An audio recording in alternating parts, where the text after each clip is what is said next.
केंद्र सरकार 100 दिन कैंपेन चलती बाल्य विवाह मुक्त भारत करने से आम युवगोष्ठी दायित्व अधिक से सचेतन हेले आम जो झीर बयस 19 वर्ष पुअर बयस 21 वर्ष पूर्व जदि बह जी कर बाल्य विवाह आम से निजे तो करवानी जो भी हो तार जदि आम नजर को आसे बंद करने को आम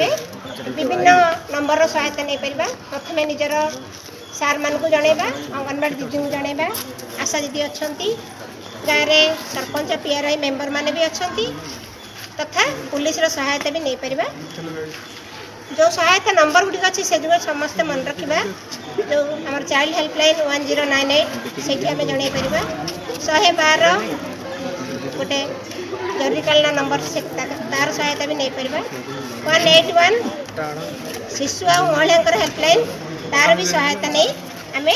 बाल्य विवाह मुक्त तथा विभिन्न जहाँ हिंसा कार्यक्रम आम गाँव में कि पड़ोसी आम दृष्टिगोचर होमें बंद कर समस्ते